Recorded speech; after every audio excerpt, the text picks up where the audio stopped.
Hello everyone, welcome back to our channel English माध्यम के platform पे मैं हूं आपकी एजुकेटर प्रियंका ठाकुर और हम सॉल्व कर रहे हैं editorial based practice exercise. Start करते हैं आज का session with thought of the day, that is continuous improvement is better than delayed perfection. यानी कि निरंतर अगर आप प्रयास करते रहें और निरंतर अपने आप से बेहतर होते रहें तो वो किसी भी परफेक्ट समय, परफेक्ट मुहूर्त, परफेक्ट टाइम से बेहतर होता है। आप परफेक्शन का इंतज़ार करेंगे कि मैं जब तक पूरा परफेक्ट हो जाऊंगा किसी चीज़ में, मैं उस दिन इसके ऊपर अटेम्प्ट करूंगा। उससे बेहतर है कि आप निरंतर कुछ ना कुछ प्रयास करते रहिए, मेहनत करते रहिए। ठीक है, इसी बात को ध्यान में रखते हुए हम भी अपना कंटिन्यूस एफर्ट लिखाते हैं और स्टार्ट करते हैं reading comprehension and practice exercise for SSC CGL 2024. The center has done the right thing in asking doctors to be more responsible when they prescribe antibiotics. यानी कि केंद्र ने बिल्कुल सही कदम उठाया है। किस चीज़ के लिए? जब उन्होंने डॉक्टर्स को कहा कि वो और ज़्यादा जिम्मेदारी से एंटीबायोटिक्स का प्रिस्क्रिप्शन लिखें। प्रिस्क्रिप्शन मतलब जो वो दवाइयाँ लिखते हैं ना, तो उसमें जब एंटीबायोटिक्स लिखते हैं तो उसके लिए वो और ज़्यादा जिम्मेदारी से ध्यानपूर्वक उसके ऊपर काम करें।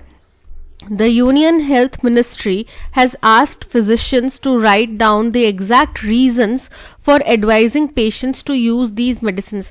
हमने कुछ समय पहले ही एक आर्टिकल में पढ़ा था कि इन एंटीबायोटिक्स के प्रयोग की वजह से हमारी बॉडी में एंटीजेंस डेवलप हो गए हैं जो इन एंटीबायोटिक्स का जो है अवरोध कर रहे हैं, इनके अगेंस्ट में काम कर रहे हैं। ठीक है, इसीलिए आपने देखा होगा कि पहले अगर हल्का सा सर्दी जुकाम होता था तो हम पैरासीटामोल घर पे हर किसी के पड़ी रहती थी, हम वो खा लेते थे और हमारा सर्दी जुकाम जो है ठीक हो जाता था।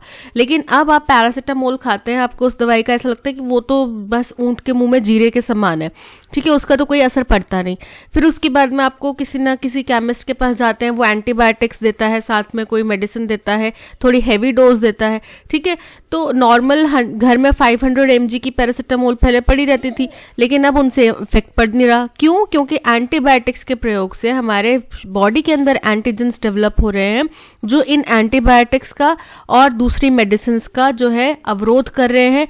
और क्योंकि अभी तक इस फील्ड में ज़्यादा रिसर्च नहीं हो रहा है, इन एंटीबायोटिक्स का ना सब्स्टिट्यूट मिल रहा है, ना AMR जो एंटी माइक्रोबियल रेजिस्टेंस वाली जो प्रॉब्लम है उसके ऊपर कुछ ज़्यादा रिसर्च हुई है, तो हम कुछ नए जेनेटिक डेवलपमेंट, कुछ नए इसमें डाइवर्सिफिकेशन के अभी मुकाम पे नहीं पहुंचे हैं। तो बेहतर क्या होगा कि हम एंटीबायोटिक्स का प्रयोग जो है वो लिमिट करें। बेसिकली एंटीबायोटिक्स किसी भी प्रकार के इन्फेक्शन को रोकने के लिए इस्तेमाल की जाती हैं, लेकिन आज की डेट में डॉक्टर्स जो हैं हर मेडिसिन के साथ में एक एंटीबायोटिक लिख देते हैं। रीज़न ये सोचते हुए कि अगर वाली परिस्थिति है, ज़रूरी नहीं है, पर अगर शरीर में कोई भी ऐसा कुछ एंटीजन डेवलप हो रहा है, कुछ फंगस इन्फेक्शन या कुछ ऐसी चीज़ हो रही है, तो वो जो है इस एंटीबायोटिक से ठीक हो जाएगी, हील हो जाएगी। ठीक है, तो ये एक प्रिकॉशनरी मेजर लिया जा रहा था, लेकिन इसके ऊपर बहुत सारे डॉक्टर्स, कई जो अच्छे विद्वान हैं जिनका मकसद केवल पैसा कमाना नहीं है, उन डॉक्टर्स ने पहले ही वार्न किया था और अब सरकार भी इस पे चौकन्नी हो गई है। बिकॉज AMR की वजह से बहुत सारे लोगों की डेथ हो रही है जो कि रिकॉर्ड किया गया है। तो it has also asked pharmacist to not dispense मतलब वितरित करना। तो उन्होंने फार्मासिस्ट को भी बोला है कि आप एंटी माइक्रोबियल्स को बिना प्रिस्क्रिप्शन के नहीं देंगे। अभी क्या होता है, हम डॉक्टर के पास नहीं गए, मान लो नहीं टाइम लगा, हम केमिस्ट के पास चल जाते हैं और उसको बोलते हैं यार सर्दी जुकाम में दवाई दे दो, वो साथ में एक एंटीबायोटिक पकड़ा देता है। ठीक है, लेकिन अब फार्मासिस्ट को क्लियर इंस्ट्रक्शन है कि वो बिना प्रिस्क्रिप्शन के हमारे पास, क्योंकि उस टाइम पे डॉक्टर को प्रिस्क्रिप्शन तो होता नहीं, तो अब वो बिना प्रिस्क्रिप्शन के आपको एंटीबायोटिक्स नहीं देंगे। The country has had a policy to prevent the overuse of antibiotics for close to a decade. ये तब हो रहा है, ये जो हम बिना पर्ची के, बिना इसके एंटीबायोटिक्स लिए जा रहे हैं, ये तब है जब हमारे देश में पहले ही एक प्रावधान है, एक पॉलिसी है जिसमें हम एंटीबायोटिक्स के ओवर यूज को रोके। और ये आज से नहीं है, लगभग 10 साल हो गए हैं इस पॉलिसी को बने हुए, लेकिन फिर भी इतने धड़ल्ले से एंटीबायोटिक्स बिक रही हैं। However, the use of such medicines is still not monitored by the government। लेकिन इस तरीके की मेडिसिन का जो इस्तेमाल है उसके ऊपर सरकार जो है वो कोई भी निगरानी नहीं रख रही है। A Lancet study in 2022 noted that India consumes a large volume of broad spectrum antibiotics that should ideally be used sparingly। एक लैंकेट कोई करके संस्था होगी, उसकी स्टडी में ये सामने आया है, 2022 की स्टडी में सामने आया है कि हिंदुस्तान कंज्यूम करता है, यानी कि खपत करता है बहुत बड़ी संख्या में, large volume of broad spectrum, यानी कि बड़े स्पेक्ट्रम वाली एंटीबायोटिक्स, यानी कि जो थोड़ी ज़्यादा रेयर डिजीज के लिए इस्तेमाल की जाती होंगी या ज़्यादा बड़ी बीमारी के लिए इस्तेमाल की, वैसी एंटीबायोटिक्स जो है वो हम आम तौर पे लोगों को दे रहे हैं। That should ideally B use sparingly. Sparingly मतलब संयम से, नियंत्रित तौर पे जिनको इस्तेमाल किया जाना चाहिए। हिंदुस्तान उसको बहुत बड़ी मात्रा में कंज्यूम कर रहा है। तो आप सोचो कितनी खतरनाक बात है ये। Antibiotic overuse is the primary reason for bugs developing resistance to these medicines। तो यही जो एंटीबायोटिक्स का ओवरयूज है, इसी की वजह से बग डेवलप हो गए हैं। यही मुख्य कारण है कि बग्स जो हैं डेवलप हो गए हैं, जो कि इन मेडिसिन के प्रति अवरोध पैदा कर रहे हैं, गतिरोध पैदा कर रहे हैं। That is why patients with severe diseases like tuberculosis are increasingly not responding to the first line of treatment। और यही कारण है कि कई पेशेंट्स जिनको कुछ गंभीर बीमारियां हैं, जैसे कि टीबी के मरीज हैं, उनकी संख्या बढ़ रही है। कैसे बढ़ रही है कि वो फर्स्ट लाइन ऑफ ट्रीटमेंट की, जैसे आपके पास टीबी का कोई पहली दफ़ा पेशेंट आया, ठीक है, फर्स्ट विजिट है उसकी, तो उसको फर्स्ट विजिट में हमने पीसीएम देनी है, कुछ और डोलो देनी है। सपोज करो, मेरे को मेडिसिन का ज़्यादा नॉलेज नहीं है, क्या कॉम्बिनेशन में एग्जाम्पल दे रही हूँ, मान लो पीसीएम देनी है उसको फर्स्ट गो में, ठीक है, लेकिन वो पीसीएम उसके ऊपर काम नहीं कर रही। फर्स्ट लाइन ऑफ ट्रीटमेंट जो प्राइमरी ट्रीटमेंट होता है वो उसके ऊपर काम ही नहीं कर रहा। क्यों? क्योंकि उसका शरीर जो है उन मेडिसिन को रेजिस्टेंस पैदा कर रहा है, उन मेडिसिन को एक्सेप्ट ही नहीं कर रहा। Broad spectrum antibiotics target a wide variety of bacteria and are antidotes to serious infections। अब ये जो बड़े ब्रॉड स्पेक्ट्रम वाली जो एंटीबायोटिक्स हैं, ये बेसिकली वाइड वैरायटी बैक्टीरिया की बहुत सारी प्रजातियों को ये टारगेट करती हैं, और ये मुख्यतः एंटीडोट है, यानी कि उपचार है सीरियस इन्फेक्शन का, यानी कि बहुत ही गंभीर किस्म का अगर इन्फेक्शन हो तो उसके उपचार के तौर पे इन ब्रॉड स्पेक्ट्रम एंटीबायोटिक्स को लिया जाता है, प्रिस्क्राइब किया जाता है, जो कि हमारे डॉक्टर्स हमें नॉर्मल सर्दी जुकाम में भी प्रिस्क्राइब कर रहे हैं। However, anecdotal evidence shows that doctors tend to err on the side of caution and prescribe these medicines without diagnosing, बोल रहे हैं। लेकिन जो कुछ एविडेंस है वो ये दर्शाते हैं कि ये जो एनेक्डोट है, एनेक्डोट मतलब एनेक्डोटल एविडेंस, यानी कि जो किस्सों के आधारित हमें कुछ एविडेंस मिले हैं, वो ये दर्शाते हैं कि जो डॉक्टर्स हैं वो उनकी प्रवृत्ति ये रही है कि वो क्या कर रहे हैं, air on the side. Air on the side का मतलब होता है सावधानी बरतना, तो वो सावधानी बरत रहे हैं और prescribe tend to err on the side of caution, यानी कि जो सावधानी है उसके एक दूसरी तरफ जा रहे हैं और प्रिस्क्राइब दिस, और इन मेडिसिन को बिना कोई डायग्नोसिस किए कि क्या इन्फेक्शन वायरल है या बैक्टीरियल है, बिना कुछ जांच पड़ताल किए वो ऐसे ही एंटीडोट्स जो हैं, वो एंटीबायोटिक्स जो है वो प्रिस्क्राइब कर रहे हैं। They also advise antibiotics to prevent secondary infections even when the threat of such a malady is remote।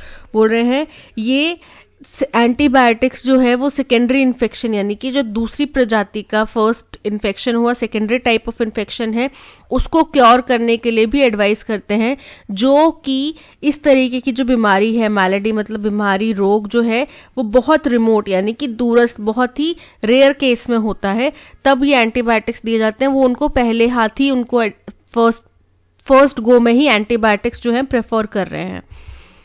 Individual doctors though are only one part of the problem. लेकिन ये जो डॉक्टर्स हैं, जो हम डॉक्टर्स के ऊपर आरोप लगा रहे हैं कि डॉक्टर्स प्रिस्क्राइब कर रहे हैं, वो तो समस्या का केवल एक पहलू है। Medical protocols require hospitals to have a policy for rational use of antibiotics. जो मेडिकल प्रोटोकॉल है, प्रोटोकॉल क्या होता है, एक सेट ऑफ लॉज होता है, ठीक है, जिसके तहत पे नियमों अनुसार जो चीज़ें चलती हैं। तो इनका जो मेडिकल प्रोटोकॉल है उसमें ये लिखा गया है कि हॉस्पिटल्स में ये पॉलिसी होनी चाहिए कि एंटीबायोटिक्स का जो इस्तेमाल है वो रैशनल हो, यानी कि तर्क संगत हो, यानी कि ज़रूरत के हिसाब से हो। This is important because studies show that these healthcare facilities are major breeding grounds for antimicrobial resistance।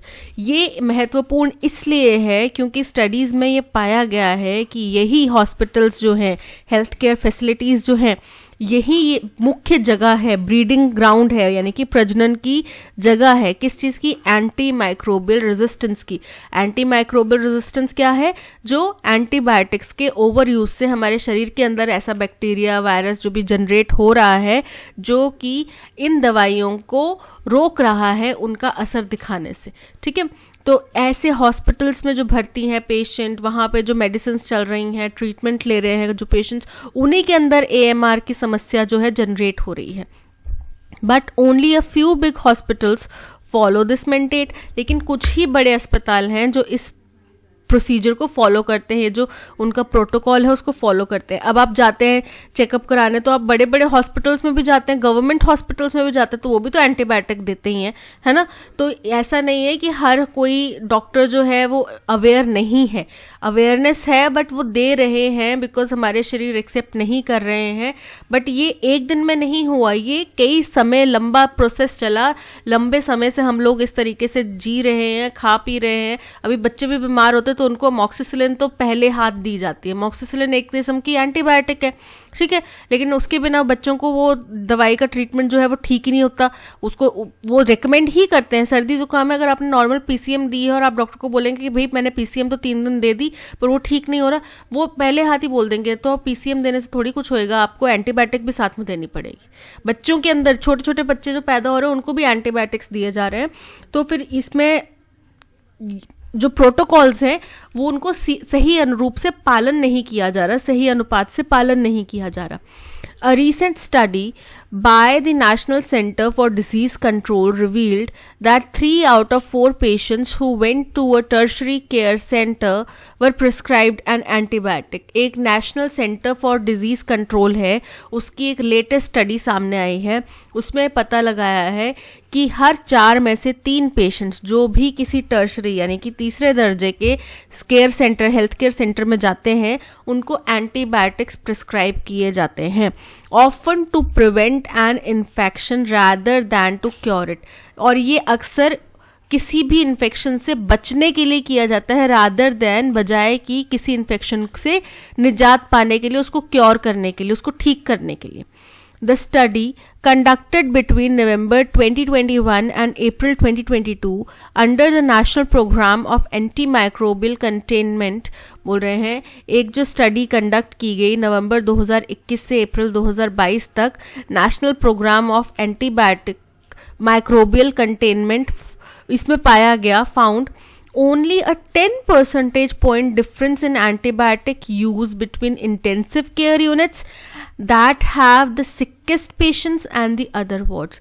बोल रहे हैं इसमें पाया गया जो इंटेंसिव केयर यूनिट कौन सी जगह होती है जहां पे बहुत ही क्रिटिकल मरीज जो है, क्रिटिकल पेशेंट जो है उनको रखा जाता है। तो जो इंटेंसिव केयर यूनिट्स है, ठीक है, ये है ICU, ठीक है, ICU में जो पेशेंट रखा गया है उसको अगर मान लो 5 जो यूनिट है उसकी कोई एंटीबायोटिक दी जा रही है, तो जो नॉर्मल वार्ड में पेशेंट है उसको इससे केवल 10% कम की ही एंटीबायोटिक दी जा रही है, बस 10% का ही डिफरेंस है। सोचो, जब से इंटेंसिव केयर यूनिट में कौन लोग होते हैं जो बहुत ही ज्यादा गंभीर स्थिति में होते हैं, उनको जो एंटीबायोटिक्स दी रही है उससे केवल 10% लो है इसका मात्रा जो नॉर्मल वार्ड के पेशेंट्स को एंटीबायोटिक्स दिए जा रहे हैं। Given the heterogeneity of the countries health care settings, बोल रहे हैं हमारे देश की जो विविधता है, हेट्रोजेनिटी मतलब विविधता है हेल्थ केयर सेटिंग्स की, उसको देखते हुए a one size fits all approach might not be apt. तो एक ही चीज जो है वो सबके लिए ऑप्टिमल है, एक ही जो तरीका है वो सब पे लागू किया जा सकता है, ये वाला जो अप्रोच है, ये वाला जो माइंडसेट है वो सही नहीं है, वो एप्ट नहीं है टू रेगुलेट एंटीबायोटिक यूज, जिसके तहत हम एंटीबायोटिक के इस्तेमाल को रेगुलेट कर सकें। इन 2013 the Chennai declaration bye a group of concern doctors suggested strict control of the use of such medicines. तो 2013 में चेन्नई में एक डिक्लेरेशन साइन किया गया, किसके द्वारा? कुछ चिंतित जो कंसर्न डॉक्टर्स हैं उनके द्वारा, ठीक है। उसमें सजेस्ट किया गया कि इस तरीके की मेडिसिन के ऊपर स्ट्रिक्ट कंट्रोल होना चाहिए, इनके इस्तेमाल के ऊपर, in areas with relatively well provisioned medical facilities, उन इलाकों में जहां पे अच्छे रख रखाव वाली मेडिकल फैसिलिटीज है वहां पे तो बिल्कुल नियंत्रित होना चाहिए। And more liberal system based on the strict monitoring of select oral anti microbials in other areas, और कुछ चुनिंदा एंटी माइक्रोबियल्स के ऊपर दूसरे एरियाज में एक ज्यादा लिबरल कुछ सिस्टम डिवाइस करना पड़ेगा, कुछ तरीका इजाद करना पड़ेगा और करना चाहिए, जिसके तहत इनके ऊपर कड़ी निगरानी रखी जा सके। Another school of experts believe that medical experts must create more awareness within their community। और दूसरी तरफ कुछ विशेषज्ञ ऐसे हैं जो ये मानते हैं कि जो मेडिकल एक्सपर्ट्स हैं, ठीक है, उनको क्या करना चाहिए कि अपने समुदाय, यानी कि जो मेडिकल लाइन में लोग हैं, चाहे नर्सेज हों, चाहे असिस्टेंट्स हों, वार्ड बॉयज हों, जो भी हैं इसमें इन्वॉल्व, उन सब के अंदर और ज़्यादा अवेयरनेस फैलाई जानी चाहिए। Some others advocate that healthcare centers must have more microbiologists to guide the doctors। बोल रहे हैं कुछ ये भी मानते हैं कि हेल्थ केयर सेंटर्स में माइक्रोबायोलॉजिस्ट और ज़्यादा संख्या में होने चाहिए जो कि डॉक्टर्स को गाइड कर सकें, उनको सलाह दे सकें। The government's nudge to doctors should spur such conversations। तो अब ये जो सरकार का प्रोत्साहन आया है इस तरीके के डॉक्टर्स के लिए, ये क्या करेगा? इस कन्वर्सेशन को और ज्यादा प्रोत्साहित करेगा। The medical community must now step in to tackle the problem in all its dimension. तो अब मेडिकल कम्युनिटी को, मेडिकल समुदाय को कदम उठाना पड़ेगा, हस्तक्षेप करना पड़ेगा, ताकि इस समस्या को चौतरफा दिशा से टैकल किया जा सके, निपटा जा सके, ठीक है। आई होप आपको समझ में आ गया होगा। अब अगर आप कभी भी डॉक्टर के पास जाएं तो ज़रूर उनसे पूछें, अगर वो आपको एंटीबायोटिक सजेस्ट करें तो आप उनसे ज़रूर ये सवाल पूछिएगा कि मुझे एंटीबायोटिक किस बैक्टीरिया के लिए दी जा रही है, ठीक है। जब तक आप सवाल नहीं करेंगे वो आपको जवाब नहीं देंगे और आप एंटीबायोटिक्स खाते रहेंगे और आपके शरीर में भी AMR की समस्या उत्पन्न हो जाएगी, ठीक है। बेहतर है हम सवाल पूछ के थोड़े से बुरे बन जाएं, अच्छे बनने के चक्कर में अपने शरीर को खराब ना करें, ठीक है। और जाहिर सी बात है अगर हम सवाल पूछेंगे तो हम समझदार ही दिखेंगे। What initiative has the center taken to encourage responsible antibiotic prescription among doctors? बोला है कि क्या केंद्र सरकार ने क्या तरीका लिया है, क्या स्टेप उठाया है जिससे कि डॉक्टर्स के अंदर में एंटीबायोटिक्स के प्रिस्क्रिप्शन को लेकर रिस्पॉन्सिबिलिटी जो है उसको प्रोत्साहन मिलेगा। The centre has mandated that pharmacist dispense antibiotics only with a detailed diagnosis report. तो डायग्नोसिस से, जो फार्मासिस्ट है वो कोई डॉक्टर नहीं है, वो डायग्नोसिस के बेस के ऊपर आपको दवाई नहीं दे सकता, दवाई वो केवल प्रिस्क्रिप्शन के बेस के ऊपर दे सकता है। ये स्टेटमेंट बिल्कुल इनकरेक्ट है। The center has introduced a new range of broad spectrum antibiotics for more effective treatment। ये इनकरेक्ट है। हमारे पास ऑलरेडी एंटीबायोटिक्स पड़े हुए हैं जो कि हिंदुस्तान सबसे ज़्यादा कंज्यूम कर रहा है बड़े स्तर की antibiotics. The center has requested doctors to document the exact reasons for prescribing antibiotics and instructed pharmacists not to dispense antimicrobials without a prescription। Option C is correct कि केंद्र ने डॉक्टर को ये बोला है कि भाई आप कोई भी एंटीबायोटिक अगर अपने प्रिस्क्रिप्शन में लिख रहे हैं तो उसका रीज़न भी लिखिए कि ये किस बीमारी के लिए, किस बैक्टीरिया या फंगस के लिए या वायरस के लिए आप ये एंटीबायोटिक दे रहे हैं। दूसरी चीज, फार्मासिस्ट को ये इंस्ट्रक्शन मिले हैं कि भाई आपने बिना प्रिस्क्रिप्शन के कोई एंटीबायोटिक नहीं देनी। कल को मैं अगर दुकान पे जाके खड़ी हो जाऊं कि जुकाम हो रहा है, एंटीबायोटिक पकड़ा दो, मुझे नहीं देनी एंटीबायोटिक, मुझसे बोलो डॉक्टर से लिखवा के लेकर आओ तभी हम देंगे। ठीक है, so option C is correct. Why is the overuse of broad spectrum antibiotics a concern in medical treatment? बोल रहे हैं कि बड़े पैमाने की, बड़े स्पेक्ट्रम की जो एंटीबायोटिक्स है उसका जो ओवर यूज है वो मेडिकल ट्रीटमेंट में एक चिंता की बात क्यों है? क्योंकि हमारी बॉडी जो है एंटी माइक्रोबियल रेजिस्टेंस दर्शा रही है, यानी कि एंटीबायोटिक्स जो थोड़े कम स्तर की एंटीबायोटिक्स हैं उन दवाइयों का, या जो थोड़े कम स्तर की जो दवाइयां हैं जो कि फर्स्ट हैंड ट्रीटमेंट में दी जाती हैं, उनका हमारे शरीर के ऊपर असर नहीं पड़ रहा, हम उससे ठीक नहीं हो रहे, हील नहीं हो रहे, because they are less effective than targeted antibiotics, क्योंकि वो जो टारगेटेड एंटीबायोटिक्स है उनसे कम इफेक्टिव है, ऐसा नहीं है। And often result in longer treatment times, incorrect है। ब्रॉड स्पेक्ट्रम एंटीबायोटिक्स जो है वो आईसीयू में यूज की जाती हैं, हम वो खा रहे हैं, तो ये कम इफेक्टिव कैसे होंगी? Because their overuse is the primary reason for bugs developing resistance to these medicines, rendering first line treatments for disease like tuberculosis ineffective. बिल्कुल करेक्ट है कि इनके ओवर यूज से हमारे शरीर में ऐसे बग्स डेवलप हो गए हैं जो कि मेडिकल के लिए, इन्हीं दवाइयों के लिए रेजिस्टेंस पैदा कर रहे हैं, और इसकी वजह से हम फर्स्ट हैंड ट्रीटमेंट के लिए, जो फर्स्ट लाइन ऑफ ट्रीटमेंट होता है उसके लिए, वो हमारे ऊपर इनइफेक्टिव साबित हो रहा है। Option B is correct.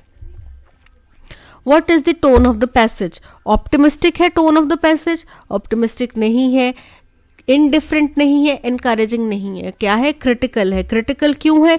क्योंकि यहाँ पे जो दवाइयों का ओवर यूज है उस इश्यू को दर्शाया गया, उस समस्या को बताया गया, वो कहाँ से कैसे हो रही है, क्या उसमें डॉक्टर्स का गलती है, कहाँ सरकार की गलती, ये चीजें समझाई गई। So option B is correct. According to the last paragraph, what is one of the suggestions made by a group of concerned doctors in Chennai declaration regarding the antibiotic use? तो क्या डिक्लेरेशन में डाला गया था? To ban the use of broad spectrum antibiotics entirely. तो entirely तो हम use ban नहीं कर सकते क्योंकि आईसीयू में इसका इस्तेमाल होता है। To implement a uniform policy of antibiotic use across all healthcare settings. तो इसके लिए वो बोला ना कि भाई एक जो है वो सबके लिए लागू नहीं हो सकता, एक जो सोल्यूशन है वो सबके लिए सही है, ऐसा हम मान के नहीं चल सकते, तो ये तो इनकरेक्ट हो जाएगा। To enforce strict control of antibiotic use in well provisioned medical facilities, कि अच्छे तबके के जो मेडिकल फैसिलिटीज हैं वहां पे एंटीबायोटिक के इस्तेमाल के ऊपर स्ट्रिक्ट कंट्रोल होना चाहिए, बहुत कड़ी निगरानी और कड़ा पहरा होना चाहिए। So option C is correct. Which of the following inferences can be drawn from the passage regarding the challenges of regulating antibiotic use in India? कि क्या क्या challenges हमें face करने पड़ रहे हैं antibiotics को regulate करने के लिए हिंदुस्तान में, उसके ऊपर कौन सी बातें हैं जो रोशनी डालती हैं? पहला है the government's measures such as requiring doctors to explicitly state their reasons for prescribing antibiotics, ठीक है, and restricting over the counter sales addresses the issue of antibiotic overuse. ये दर्शाता है कि, और जो बहुत ज़्यादा बिक्री हो रही है एंटीबायोटिक्स की, वो दर्शाता है कि हम एंटीबायोटिक का ओवर यूज कर रहे हैं। बिल्कुल सही है। The high consumption of broad spectrum antibiotics as noted in the Lancet study indicates a systematic problem beyond individual practices. तो ये बताता है कि ये केवल कोई ऐसा नहीं है कि कोई एक पर्टिकुलर डॉक्टर है जो इस तरीके के प्रिस्क्रिप्शंस दे रहा है, या एक पर्टिकुलर कोई हॉस्पिटल ऐसा कर रहा है, वो पूरे सिस्टम में है। क्योंकि अगर एक पर्टिकुलर बंदा ऐसा कर रहा है या एक पर्टिकुलर कोई डॉक्टर ऐसा कर रहा है तो वो उसी एरिया में बीमारी होगी ना, कि भैया इसी एरिया के लोग जो है ज्यादा ब्रॉड स्पेक्ट्रम की दवाइयां खा रहे हैं, या जो इस हॉस्पिटल में जा रहे हैं वही लोग ज्यादा ये ब्रॉड स्पेक्ट्रम की एंटीबायोटिक्स खा रहे हैं। बट पूरे हिंदुस्तान में अगर इस तरीके के कंजम्पशन का डेटा आ रहा है कि हम बहुत ज्यादा खा रहे हैं, कंज्यूम कर रहे हैं ये दवाइयां, तो दैट मीन्स हमारे पूरे सिस्टम में प्रॉब्लम है। ठीक है, तो ये भी करेक्ट है। The heterogeneous nature of India's health care setting complicates the implementation of a uniform policy for antibiotic regulation. बोल रहे हैं कि हिंदुस्तान का जो सेटअप है वो हेट्रोजेनस है, यानी कि अलग, बहुत बड़ा है, विस्तृत है, व्यापक है। तो इसमें हम इसलिए परेशानी हो रही है क्योंकि यहाँ पे हम कोई यूनिफॉर्म पॉलिसी एंटीबायोटिक के रेगुलेशन के लिए नहीं बना पा रहे हैं। बिल्कुल करेक्ट है। तो 1 2 3 तीनों ही परेशानियां दर्शा रहे हैं इससे जुड़ी हुई। So option D is correct, 1 2 3 is correct. अब अंडरलाइन जो वर्ड है इसका मीनिंग हमें बताना है। ऑर्चर्ड, ऑर्चर्ड क्या होता है? ऑर्चर्ड बेसिकली एक ऐसी जगह होती है जहाँ पे फलों के जो प्लांट्स हैं वो लगे होते हैं, क्लोज्ड एनक्लोजर ऑर्चर्ड, ठीक है। तो the orchard was peaceful retreat, वो बहुत शांतफुल जगह थी जहाँ पे आप अपने कुछ शांति में चले जाते हैं, स्ट्रेस से बाहर आ जाते हैं। With the sound of leaves rustling in the wind and birds chirping in the trees, और पत्तों की लहराने की आवाज हवा में आ रही थी और पक्षियों के चहचहाने की आवाजें आ रही थी। तो ऑर्चर्ड क्या है? A piece of land with lots of houses, नहीं। A collection of farmlands, no. A collection of apartments, नहीं। A piece of enclose land with fruit trees, option D is correct. Make up one's mind, अपना बोलते ना कि तुम अपना दिमाग बना लो, तुम सोच लो यार, तो यानी कि तुम डिसाइड कर लो, तुम फाइनल अपना डिसीजन ले लो। मेक अप योर माइंड, ठीक है। तो मतलब तुम डिसाइड कर लो। टू डिस्टर्ब यानी कि परेशान होना, परेशान करना। टू लीव कुछ चीज को छोड़ जाना। To decide, option C is correct. To cheat, incorrect.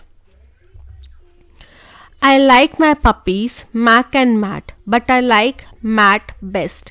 अब ये बेस्ट जो है वो कंपैरिजन बना रहा है कि मेरे पास में 2 पपीज हैं, एक का नाम है मैक और एक का नाम है mat.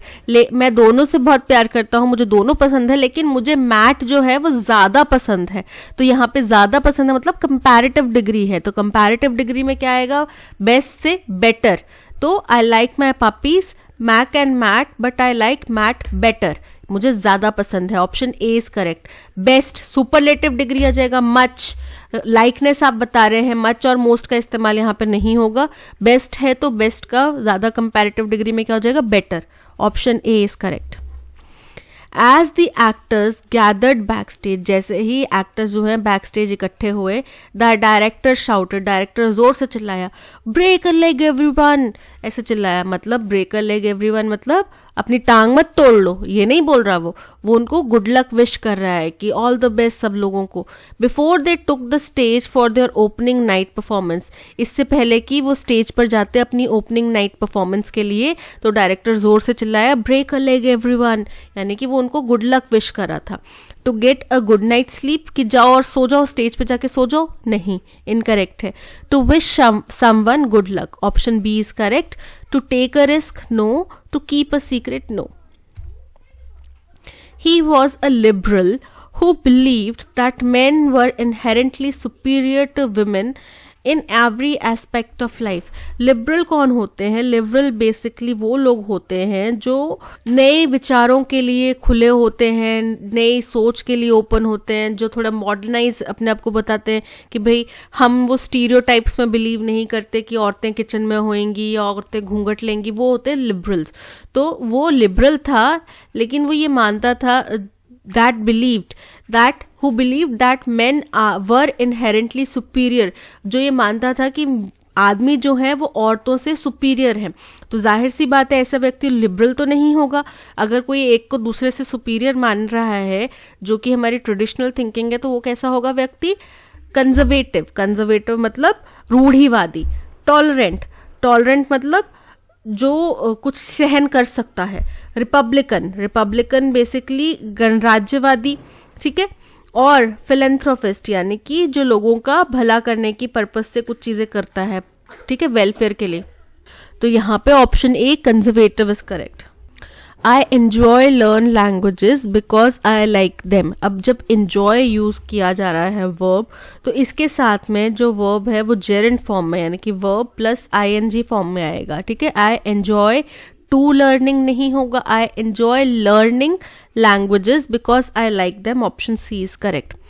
Argue loudly about unimportant things, अगर आप कोई भी गैर जरूरी चीज के ऊपर बहुत जोर जोर से बहस कर रहे हैं तो उसके लिए 1 वर्ड सब्स्टिट्यूट करना है। पहला है मेंटेन मतलब किसी चीज को बनाए रखना।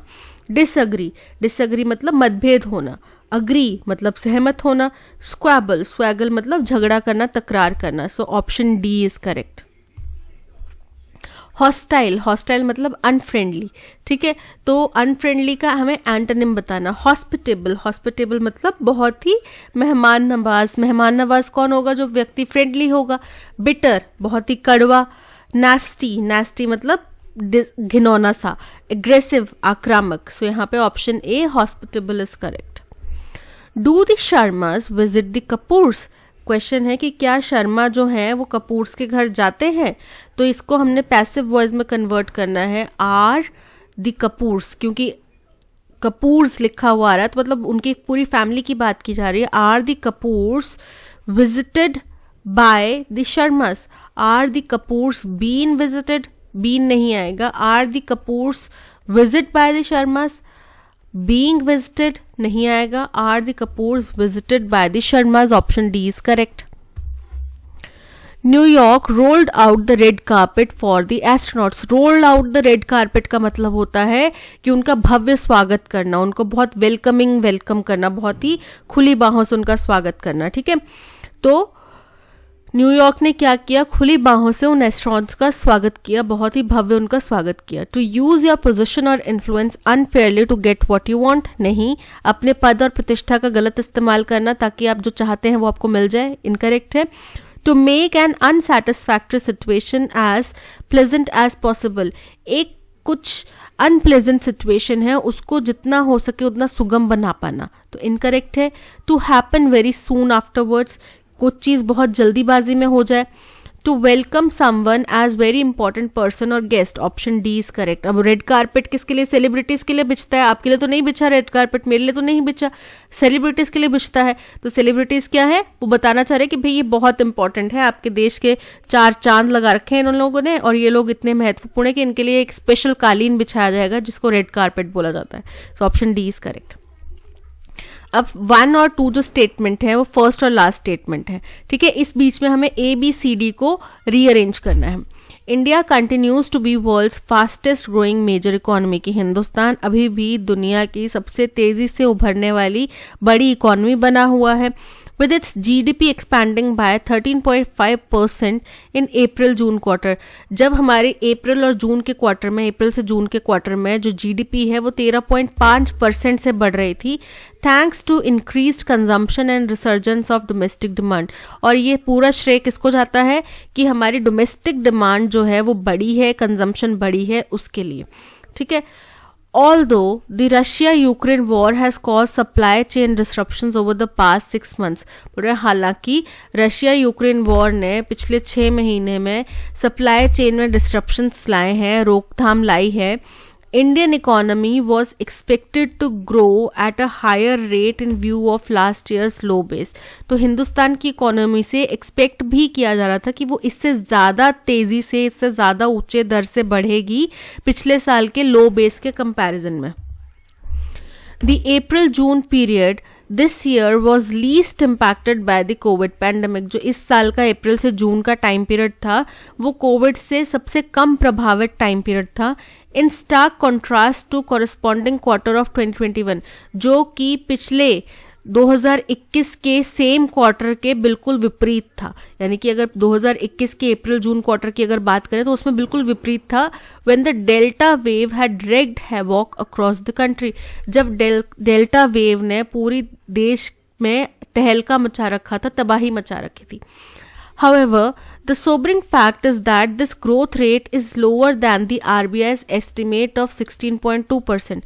हालांकि जो एक थोड़ा परेशानी वाला फैक्ट ये है, जो फैक्ट है वो ये है कि ये जो ग्रोथ रेट है वो कम है। आरबीआई ने एस्टिमेट लगाया था 6.2% का और उससे काफी कम है, ठीक है। अब ये देखो, ये ग्रोथ रेट वाली बात हो रही है, किसी ग्रोथ रेट का कंपैरिजन हो रहा है। ग्रोथ रेट की बात हमने कहाँ करी है? इस स्टेटमेंट में करी है, ठीक है, 13.5। तो ये हमारा फर्स्ट स्टेटमेंट है, यानी कि इसके इमीडिएट बाद में कौन सा स्टेटमेंट आएगा? डी स्टेटमेंट आएगा, क्योंकि उसमें भी ग्रोथ रेट की बात करी है। अब फाइनल देखते हैं। The below par performance can be partly attributed to inadequate contribution made by the manufacturing sector even as services sector is showing better recovery. बोल रहे हैं ये जो थोड़ी कम नीचे के स्तर की जो परफॉर्मेंस देखने मिली है उसका मुख्य हिस्सा, मुख्य पहलू क्या है कि जो मैन्युफैक्चरिंग सेक्टर है उससे ज़्यादा कुछ कंट्रीब्यूशन मिला नहीं, ज़्यादा कुछ वहाँ से आया नहीं। हालांकि जो सर्विस सेक्टर है उसने बहुत बेहतर रिकवरी करी है, बट मैन्युफैक्चरिंग सेक्टर जो है कुछ अच्छा परफॉर्म नहीं कर पाया। ठीक है, तो अब हमें पता चल गया कि डी हमारा फर्स्ट स्टेटमेंट है। अब बात आई अप्रैल से जून की। अब अप्रैल से जून देखो, यहाँ पे अप्रैल से जून क्वार्टर का कंपैरिजन किया, तो यहाँ पे जून क्वार्टर का कंपैरिजन किया पिछले साल के कंपैरिजन में, तो डी फर्स्ट स्टेटमेंट है, सी सेकंड स्टेटमेंट है। अब देखो डी फर्स्ट स्टेटमेंट यहाँ पर है, सी यहाँ पे फर्स्ट स्टेटमेंट है, यहाँ पे ए फर्स्ट स्टेटमेंट, तो ये दोनों इनकरेक्ट हो गया, और बी में है। अब डी सी, दोनों में डी सी फर्स्ट और सेकंड स्टेटमेंट है। आगे चलते हैं। अब जो हमारे फाइनल है यहाँ पे बिलो पार परफॉर्मेंस की बात की जा रही है, यानी कि जो कम परफॉर्मेंस हुई है उसकी बात की जा रही है। तो कहाँ पे कम परफॉर्मेंस की बात की जा रही है कि इंडियन इकोनॉमी से एक्सपेक्ट किया जाता था कि बहुत हाई रेट से ग्रो करेगी पिछले साल के लो बेस के कंपैरिजन में, यानी कि डी जो फाइनल हमारा 2 वाला जो स्टेटमेंट है उससे पहले बी स्टेटमेंट आएगा, यानी कि बी हमारा फोर्थ स्टेटमेंट होगा, और बीच में क्या फिट होएगा, ए स्टेटमेंट, यानी कि ए स्टेटमेंट हमारा थर्ड स्टेटमेंट होएगा। तो हमारा अरेंजमेंट क्या बन रहा है, D C A B, D C B A, D C A B, option C is correct. The National Institute Ranking Framework NIRF manages to create a buzz in media. ये media में कुछ हलचल मचा चुका है, and the ranks of some of these higher education institutes often spring a surprise. और जो इन कुछ हायर एजुकेशन इंस्टीट्यूट्स के जो रैंक्स हैं वो अक्सर कुछ सरप्राइज लेकर आते हैं। अब ये इंस्टीट्यूशंस की रैंकिंग की बात की जा रही है। अब ये यहाँ कहाँ से स्टार्ट हुआ स्टेटमेंट, चलिए देखते हैं। For some the rankings are at best indicative of an institute's response to the NIRF questionnaire. कुछ लोग तो ये मानते हैं कि भाई ये जो ये जो इंस्टीट्यूशंस की रैंकिंग है, ये NIRF द्वारा जो कुछ सवाल पूछे जा रहे हैं उनके सही जवाब जो इंस्टीट्यूट्स दे पाएगा, अच्छे से जवाब दे पाएगा, उसके ऊपर निर्भर करते हैं। अब ये हमें समझ में आ गया कि ये NIRF मेंशन किया जा रहा है, जो कि यहाँ पे पूरा फुल फॉर्म दिया जा रहा है। तो P जो है वो पहले आएगा Q के, यानी कि P Q के पहले यहाँ पर आ रहा है, P Q के पहले यहाँ पर है, यहाँ पे Q पहले आ रहा है, इनकरेक्ट है, यहाँ पे P Q के पहले आ रहा है। ठीक है, The zeal to tick the right boxes can give results to do not conform to the ground reality. तो अब इंस्टीट्यूट से आपने किससे कुछ सवाल पूछा, ठीक है, अब आपको पता है कि कुछ ऐसा सवाल पूछ रहे हैं, अगर आपको बोल रहे हैं कि आपके सामने कोई व्यक्ति आ जाए और वो बहुत गुस्से में आपसे कुछ बड़बड़ा रहा है, आपको गालियां दे रहा है, तो क्या आप करोगे? तो जाहिर सी बात है आप एक सभ्य इंसान बनने की ख्वाहिश में आप ये बोलोगे कि भाई मैं कुछ नहीं करूंगा, मैं साइड हो जाऊंगा। लेकिन हो सकता है कि जब आप रियल में ऐसी सिचुएशन में हो तब आप उस बंदे को उठा के 2 थप्पड़ लगा दें। ठीक है, असल में अगर आप ऐसी स्थिति में हो, कोई आपको आपके सामने आके गाली दे, तो हो सकता है कि आप उसको थप्पड़ लगा दे। लेकिन जब आप इंटरव्यू में सवाल का जवाब दे रहे तब आप ये तो नहीं बोलेंगे मैं उठा के उसके कान के नीचे 2 बजाऊंगा, ऐसा तो नहीं बोलेंगे।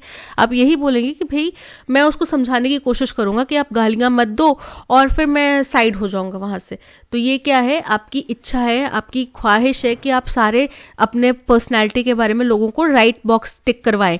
ठीक है, कि उन्होंने आपकी पर्सनैलिटी के बारे में जाना कि भाई ये बंदा तो बहुत ही शांत स्वभाव का, टिक कर दिया उसने। तो वो राइट बॉक्सेस टिक करवाने के चक्कर में जो रिजल्ट्स होते हैं वो अक्सर ग्राउंड रियलिटी से जुड़े हुए नहीं होते। Raising questions about the fairness and reliability of the assessment parameters, जिसकी वजह से जो ये रैंकिंग करने का तरीका है उसकी फेयरनेस के ऊपर और उसकी रिलायबिलिटी के ऊपर कि क्या ये भरोसेमंद है, इसके ऊपर सवाल उठ रहे हैं। While it is laudable that government is promoting a benchmark mostly based on objective indicators, बोल रहे हैं हालांकि ये बहुत प्रशंसनीय है कि सरकार जो है वो कुछ बेंचमार्क यानी कि कुछ मील के पत्थर साबित कर रही है केवल ऑब्जेक्टिव इंडिकेटर्स के बेस पे। It is a matter of concern, ये बहुत चिंता का विषय है, that this does not serve the purpose of improving the standards of learning. लेकिन ये कंसर्न का, चिंता का विषय है कि इससे हमारा जो स्टैंडर्ड ऑफ लर्निंग है उसका जो मसला है वो सर्व नहीं होता, वो हल नहीं होता। ठीक है, तो हम समझ पा रहे हैं कि नेशनल इंस्टीट्यूट रैंकिंग फ्रेमवर्क की रिपोर्ट आई, ठीक है, उसमें कुछ मीडिया में हलचल मची, कुछ रैंकिंग इंस्टीट्यूट्स की रैंकिंग बढ़ी होगी, कुछ की खराब हुई होगी। ठीक है, उसी के ऊपर ये सारा पैसेज है। तो पी हमारी क्या होगी, ओपनिंग स्टेटमेंट, फर्स्ट स्टेटमेंट होगी, ठीक है। उसके बाद में बोला कि बहुत प्रशंसनीय है कि सरकार जो है ऐसा अच्छा काम कर रही है, लेकिन इस रैंकिंग को आप ये नहीं मान सकते कि भाई हमारे स्टैंडर्ड ऑफ लर्निंग जो है वो इम्प्रूव हुआ है, जो कि मुख्य उद्देश्य है। तो ये सेकंड हो गया। थर्ड हो जाता है कि भाई जहाँ पे कॉन्ट्रोडिक्टरी बताया जाता है कि सब अक्सर क्या होता है कि आप सवाल का सही जवाब देने के चक्कर में, जो कि लगे उनको कि सही है, उनके अकॉर्डिंग वो सही हो, जो इंटरव्यू ले रहे हैं उनके अकॉर्डिंग सही हो। जाहिर सी बात है, कोई भी व्यक्ति जब सामने किसी दूसरे व्यक्ति के जाता है जिसको आप नहीं पर्सनली जानते, तो उनके सामने आप अच्छा ही प्रेजेंट करेंगे अपने आप को, ठीक है। तो वही जो इच्छा है, तत्परता है, उसी के तहत में आप हमेशा ग्राउंड रियलिटी से दूर हो सकते हैं। हो सकता है आप असल जिंदगी में उतने अच्छी व्यक्ति ना हो, मैं आपको यहाँ पे पढ़ा रही हूँ, हो सकता है मैं असल जिंदगी में इतनी अच्छी व्यक्ति ना हूँ, मैं बहुत गुस्सैल हूँ, मैं बहुत जोर से चिल्लाती हूँ, लेकिन मैं आपके सामने तो स्वीटली बोल रही हूँ, ठीक है। तो ये जो ज़ील है ये ग्राउंड रियलिटी से डिफरेंट होती है, इसलिए इस इंटरव्यू के, इस रैंकिंग पैटर्न के ऊपर सवाल खड़े होते हैं कि क्या ये रिलायबल है, भरोसेमंद है, क्या इसके असेसमेंट पैरामीटर्स क्या है वो सही है, ठीक है। ये हो गया थर्ड पॉइंट। और फाइनल पॉइंट हो गया, क्योंकि कुछ लोगों के लिए रैंकिंग जो है वो किसी इंस्टीट्यूट का बेस्ट रिस्पॉन्स है NIRF द्वारा पूछे गए क्वेश्चंस का। लोग मानते हैं कि NIRF ने कुछ क्वेश्चंस पूछे, उसने जिसने थोड़ा diplomatically correct, politically correct answer दे दिया, उसकी रैंकिंग अच्छी हो जाएगी। ओके, सो हमारा अरेंजमेंट बन रहा है PSRQ, option B is correct. While Bhatinda is known to get inundated after a few spells of rain, बोल रहे हैं, जबकि भटिंडा जो है थोड़ी बहुत बारिश के बाद में, थोड़ी सी बारिश होएगी उसके बाद में ही वो बाढ़ से ग्रसित हो जाता है। Abohar gets flooded with sewage as the drains are clogged, लेकिन अबोहर का जो जिला है, अबोहर डिस्ट्रिक्ट है, वो फ्लड उसमें जब आती है जब वहाँ के जो सीवेज के ड्रेन्स हैं, सीवेज की वजह से वहाँ पे फ्लड आती है, क्योंकि वहाँ के जो ड्रेन्स हैं वो क्लॉग्ड होते हैं। क्लॉग्ड मतलब वहां पे कुछ गंदगी फंसी होती है, कचरा फंसा होता है, तो वो जम जाते हैं, ठीक है। Water logging after a spell of incessant rain is invariably followed by power cuts, बोल रहे हैं पानी का जो जमावड़ा होता है, भराव होता है, इंसेसेंट मतलब मूसलाधार लगातार बारिश के बाद में, उसको इनवेरिएबली यानी कि उसके बाद में कौन सी चीज आती है, पावर कट्स, यानी कि पहले तो पानी का जमावड़ा हो जाएगा जगह जगह, उसके बाद में क्या हो जाएगी, पावर कट हो जाएगी। अब ये समझ में आ रहा है कि सारी चीज बारिश और उससे जुड़ी हुई समस्याओं के बारे में बात कर रहे हैं। Muktsar faces water logging, Muktsar जिले में भी वाटर लॉगिंग की समस्या आती है। वाटर लॉगिंग मतलब पानी का जमावड़ा। ड्यूरिंग द रेनी सीजन, बरसात के मौसम के दौरान, frequent breaches in canals and distributaries. अब आसपास के, आपको पता है पंजाब 5 नदियों का बीच का जगह को बोला जाता है पंजाब, है ना, 5 नदियां हैं वहां पे बहती हुई, तो वहां पे कैनाल्स भी बनाए गए हैं, डिस्ट्रीब्यूटरीज भी हैं। तो इन सभी जगहों पे जब ज़्यादा बारिशें हो जाती हैं तो पानी भर जाता है, फिर ये पानी जो है नहरों को, डिस्ट्रीब्यूटर्स को छोड़ के शहरों में घुस जाता है।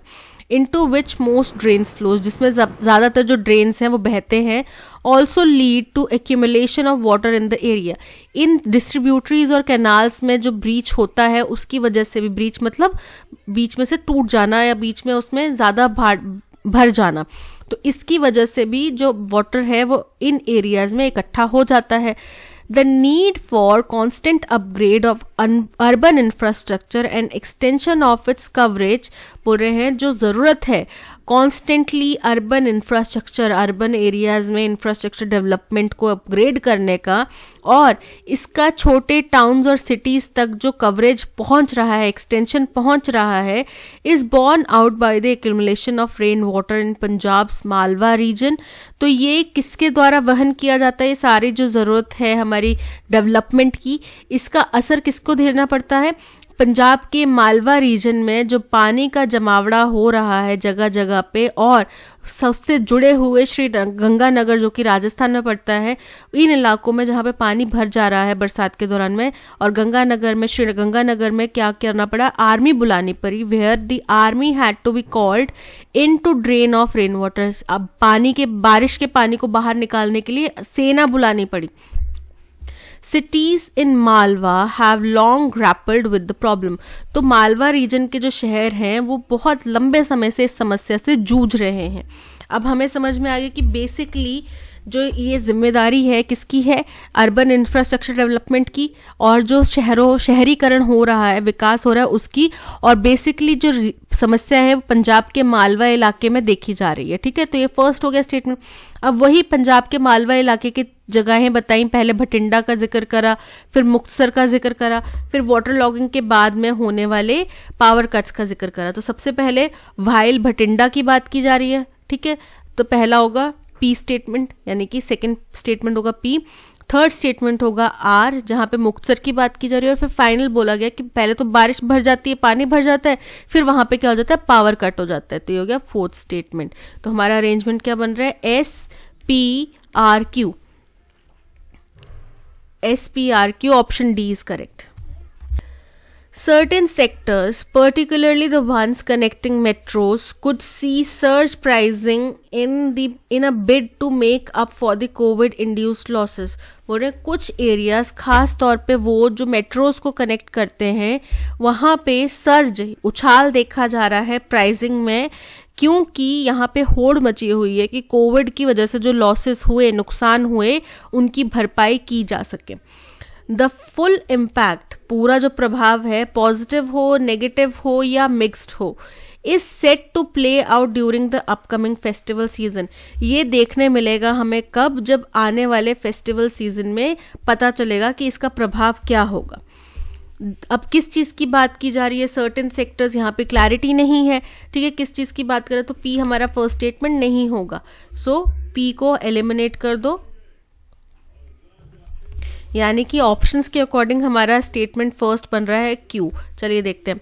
The removal of fair caps from August 31, 31 अगस्त से क्या किया गया, फेयर कैप्स का हटा दिया गया। फेयर कैप्स क्या होता है कि कुछ रिस्ट्रिक्शन लगाई जाती है कि आप इससे ज़्यादा चार्ज नहीं कर सकते, इस लिमिट से ज़्यादा आप चार्ज नहीं कर सकते, तो उसको हटा दिया गया। The that frees domestic airlines from the specified minimum and maximum airfares, जिसके तहत अब डोमेस्टिक एयरलाइंस को छूट मिल गई है कि वो कोई भी एक स्पेसिफाइड, निश्चित, निर्धारित मिनिमम और मैक्सिमम एयरफेयर के बैंड से बाहर आ चुके हैं। सेट ड्यूरिंग द पेंडेमिक, जो कि पेंडेमिक के दौरान में सेट की गई थी, मोर देन 2 years अगो, जो कि कब हुआ था, 2 साल पहले हुआ था। प्रोवाइड्स अ कॉम्पिटिटिव थ्रस्ट, अब इसके तहत क्या हो जाएगा, जैसे ही वो पे बैंड से बाहर आए, फी बैंड से बाहर आए, तो अब क्या हो जाएगा, कंपटीशन बढ़ जाएगा, और सभी एयरलाइन इंडस्ट्रीज जो हैं उसके अंदर एक कॉम्पिटिटिव थ्रस्ट आ जाएगा, यानी कि एक दूसरे से बेहतर करने का, कम फेयर्स देने का, ज़्यादा लेने का, ऐसा कुछ होड़ मच जाएगी। To the aviation sector, aviation sector में as new players enter the arena, क्योंकि अभी यहाँ पे कुछ नए प्लेयर्स, कुछ नई एविएशन कंपनीज भी खड़ी हो चुकी हैं। तो ये हमारा इंट्रोडक्टरी स्टेटमेंट होएगा, क्योंकि हमें पता चल रहा है कि यहाँ पे फेयर कैप्स के हटाने की बात की जा रही है और उसका क्या प्रभाव पड़ेगा उसकी बात की जा रही है। ठीक है, while conventional wisdom would have airlines offering sizable discounts to attract more passengers, बोल रहे हैं जो हमारा रूढ़िवादी जो तरीका है, ज्ञान है, वो तो यही कहता है कि एयरलाइंस जो हैं वो कुछ डिस्काउंट्स, अच्छी खासी मात्रा में डिस्काउंट्स ऑफर करेंगी ताकि वो ज़्यादा पैसेंजर्स को अट्रैक्ट कर सकें। ऑन लो डिमांड रूट्स, किन पे, जो उन रूट्स पे जहाँ पे डिमांड कम है, जहाँ पे लोग कम आते जाते हैं, एंड न्यू डेस्टिनेशंस, या फिर कुछ नए डेस्टिनेशंस जो निकल कर आए हैं उन पे only a marginal fluctuation is expected, लेकिन कुछ ही, थोड़ा सा ही फ्लक्चुएशन यहाँ पे उम्मीद की जा रही है, क्योंकि given the current fuel situation, क्योंकि करंटली जो फ्यूल की स्थिति है उसको देखते हुए हम ये नहीं उम्मीद करें कि बहुत बड़े कुछ यहाँ पे डिस्काउंट्स दिए जाएंगे, थोड़े से ही डिस्काउंट दिए जाएंगे। For the customers already burdened with high fares attributed to increase in aviation fuel cost, बोल रहे हैं कस्टमर्स की अगर बात करें जो पहले से ही बोझ तले दबे हुए हैं, जो हाई फेयर हो रहा है किसकी वजह से, एविएशन फ्यूल की बढ़ती हुई कीमत की वजह से, अ वीक रुपी और कमज़ोर रुपए की घटती कीमत की वजह से, ticket pricing based on market forces and demand supply dynamics seems a mixed bag for now. तो अभी ये जो टिकट की कीमत है जो कि डिमांड सप्लाई के जो बेसिस के ऊपर तय की जाएगी, या फिर किस जगह पे ज़्यादा डिमांड है या कौन सा नया रूट है, इस चीज़ों के ऊपर जो टिकट की प्राइसिंग मार्केट के ऊपर निर्भर करेगी, वो अभी एक मिक्स्ड बैग है, यानी कि उसके अंदर अभी कुछ भी हो सकता है कि अच्छा रिस्पॉन्स मिले, हो सकता है खराब रिस्पॉन्स मिले, कस्टमर्स के लिए भी अच्छी चीज़ भी हो सकती है, खराब भी हो सकती है, कि कंपनीज क्या सेट करेंगी, यानी कि अभी उसका उनको क्लैरिटी नहीं है कि आने वाले टाइम में क्या उसका नतीजा होगा। तो देखो ये हटा दिया गया, ठीक है। तो कस्टमर्स की बात की गई पहले कि कस्टमर्स के ऊपर जो कि ऑलरेडी बोझ से दबे हो उनके लिए एक मिक्स बैग है कि अभी पता नहीं कंपनीज प्राइस कम करेंगी कि बढ़ाएंगी, ठीक है। ये हो गया सेकंड पॉइंट। थर्ड पॉइंट हो गया कि जो कन्वेंशनल, जो हमारी जानकारी कहती है वो यही कहती है कि यूजुअली तो ऐसे किया जाता है कि भाई जैसे कुछ कम पॉपुलर रूट है जहाँ पे लोग कम आते जाते हैं वहाँ पे ज़्यादा डिस्काउंट दे देते हैं, और जहाँ पे ज़्यादा आते जाते हैं वहाँ पे थोड़ा कम डिस्काउंट देते हैं। तो ये हमारा नॉलेज कहता है। लेकिन कुछ सेक्टर्स हैं वो अभी क्या कर रहे हैं, जो खास तौर पे वो जो मेट्रोज को कनेक्ट कर रहे हैं वो ये कर रहे हैं कि भाई उनको कोविड के लॉसेस भी पूरे करने हैं, तो वो उसकी होड़ में भी लगे हुए हैं। सो ये हो गया फोर्थ पॉइंट। तो हमारा अरेंजमेंट क्या बन रहा है, QSRP, QSPR, QSRP, option C is correct.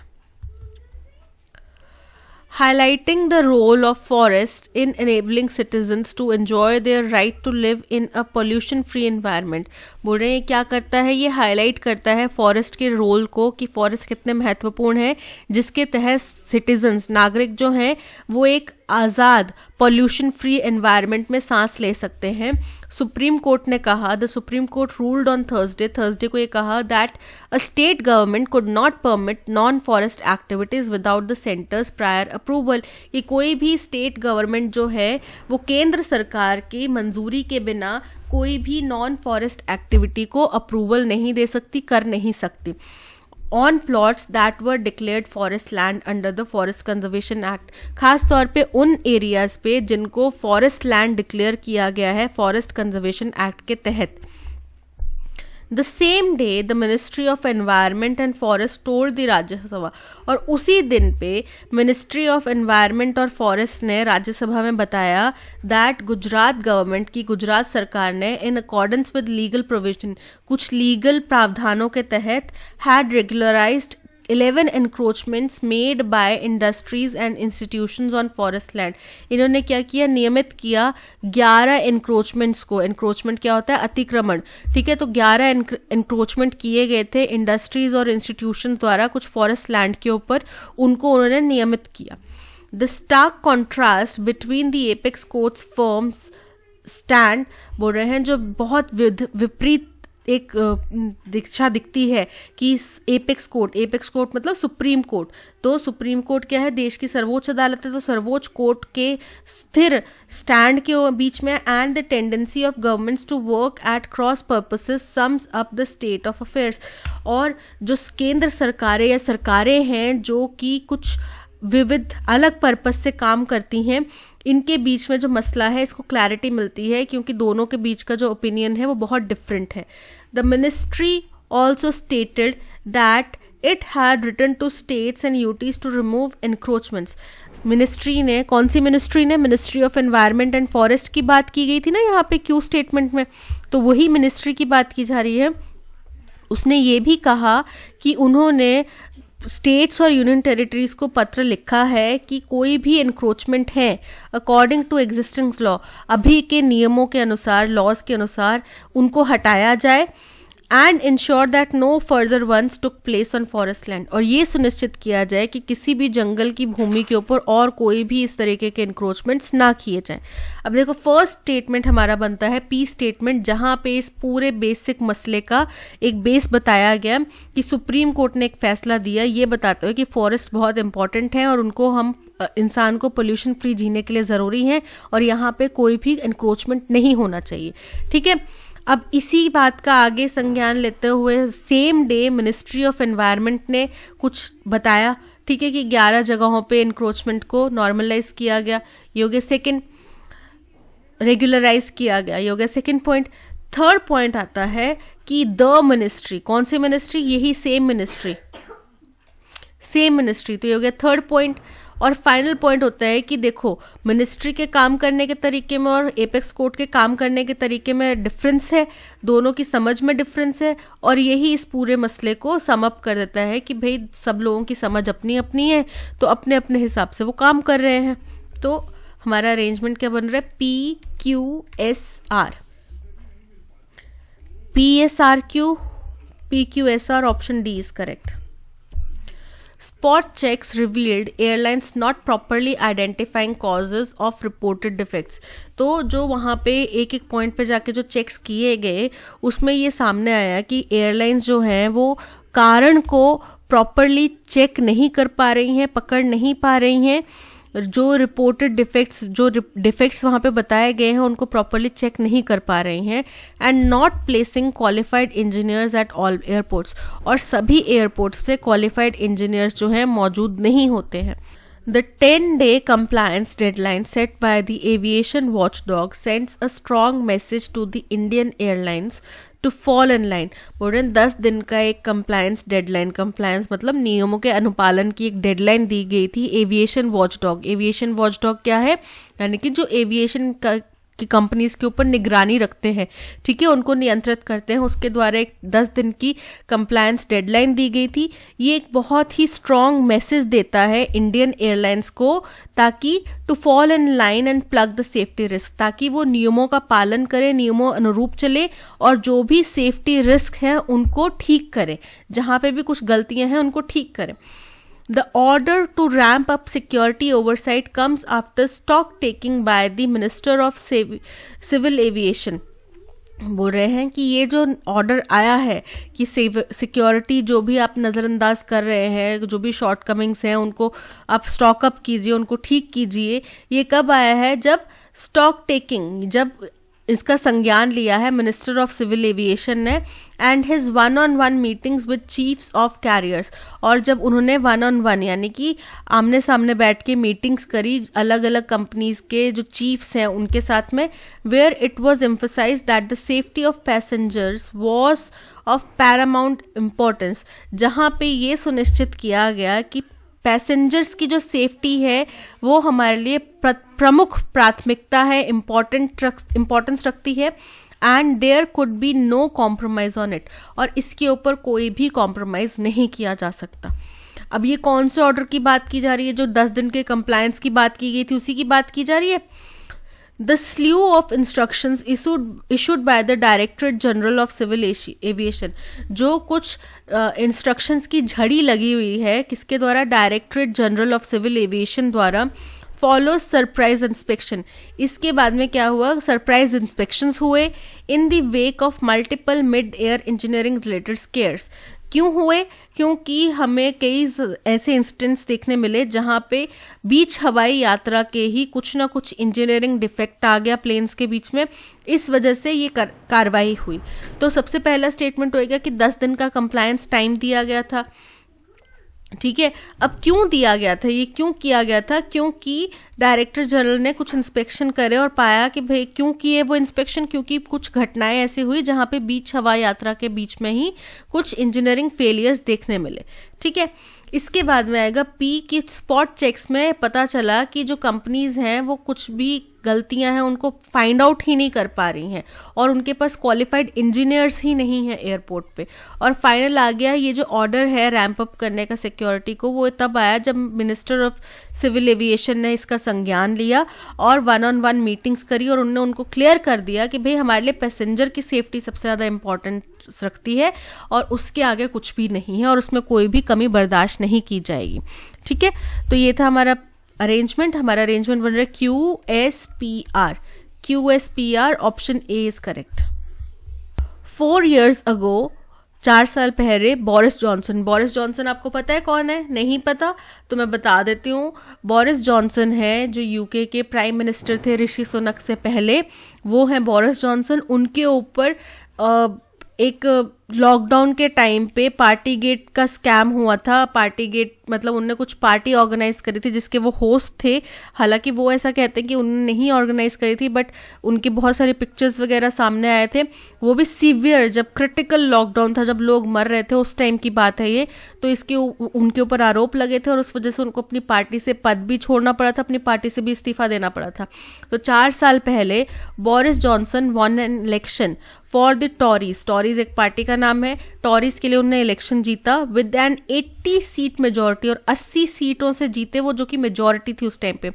Their biggest victory since 1987, जो कि टॉरीज पार्टी की 1987 से लेके अब तक की सबसे बड़ी जीत थी। But his fall from grace has been so dash, लेकिन वो जो अर्श से फर्श तक पहुंचने का जो उनका सफर था वो बहुत ज्यादा, उनका जो फॉल आया ग्रेस से, इतनी हाई क्लास से एकदम नीचे तक का, वो बहुत स्पीडी हो सकता है, बहुत तेज था, बहुत जोरदार था, कुछ भी हो सकता है। That he is not even an MP today, कि आज के दौर में, आज की डेट में वो एक MP भी नहीं है। द कंजर्वेटिव लीडर, ये कंजर्वेटिव पार्टी से आते हैं तो ये इनको कंजर्वेटिव लीडर बोला जाता है। Who quit as British prime minister in July last year, जिन्होंने अपने ब्रिटिश प्राइम मिनिस्टर के पद से पिछले साल जुलाई में इस्तीफा दिया। एमिड एन इनर पार्टी डैश, किस बीच में, जब उनके ऊपर एक इनर पार्टी यानी कि पार्टी के अंदर कुछ जांच चल रही होगी। Announced his resignation as a lawmaker, उन्होंने अपने MP पद से भी इस्तीफा दे दिया। यानी कि आपने एक प्रधानमंत्री के पद से तो इस्तीफा दिया, लेकिन आप मेंबर ऑफ पार्लियामेंट तो हैं, उनने अपने मेंबर ऑफ पार्लियामेंट के पद से भी इस्तीफा दे दिया। वो कोई लॉ मेकर की पोस्ट पे भी नहीं है। Last week, after a House committee probing the Partygate scandal found that he had misled Parliament, जब पिछले हफ्ते उन्हें इस्तीफा दिया, जब एक हाउस कमेटी जो कि प्रोब यानी कि जांच कर रही थी पार्टीगेट स्कैंडल के बारे में, उसने ये पाया कि उन्होंने पार्लियामेंट को धोखा दिया है, पार्लियामेंट से कुछ चीजें छुपाई हैं या गलत बताई हैं, मिस इंटरप्रेट करी हैं। तो mister Johnson when prime minister, जब मिस्टर जॉनसन प्राइम मिनिस्टर थे, had attended a host of parties during the COVID-19 lockdown, उन्होंने COVID-19 लॉकडाउन के दौरान में किसी पार्टीज के होस्ट के तौर पे वहां पे काम किया। ब्रेकिंग द रूल्स इम्पोज्ड, बल्कि आपको पता है उस टाइम पे रूल्स लगे हुए थे, कुछ नियम कायदे कानून हर देश फॉलो कर रहा था, जो कि वहां के प्राइम मिनिस्टर को भी तोड़ने का अधिकार नहीं था। ठीक है, तो the dash public by his own government, rules were imposed on the public, हो सकता है जो कि उनकी खुद की सरकार द्वारा लगाए गए थे। He then told the House of Commons that all guidance was followed completely in number 10 Downing Street, बोल रहे हैं। लेकिन उन्होंने हाउस ऑफ कॉमन्स, अब जैसे संसद में राज्यसभा और लोकसभा है, वैसे ही वहाँ पे हाउस ऑफ कॉमन्स है, तो उसमें ये उन्होंने बताया कि सारे गाइडलाइंस, कोविड-19 के सारे गाइडलाइंस उन्होंने फॉलो किए थे।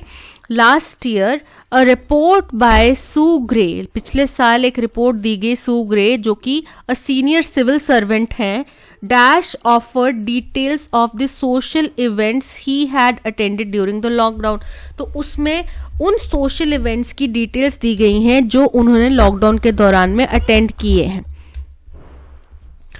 But his fall from grace has been so dash that he is not even an MP. So appreciable, appreciable मतलब तारीफ के काबिल, adverse, adverse मतलब नकारात्मक, steep, steep मतलब बहुत तेजी से, और distinct, distinct मतलब बहुत विशिष्ट। तो यहाँ पे option C steep is correct, कि वो उनकी जो गिरावट है वो इतनी steep गिरावट है, इतना तेज गिरे हैं वो, कि आज की डेट में वो एक MP भी नहीं है। The conservative leader who quit as British Prime Minister in July last year amid an inner party dash, inner party ambit, ambit का मतलब होता है कुछ रीजन, कुछ क्षेत्र, सीमा। इरोजन, इरोजन मतलब होता है किसी चीज का घटाव।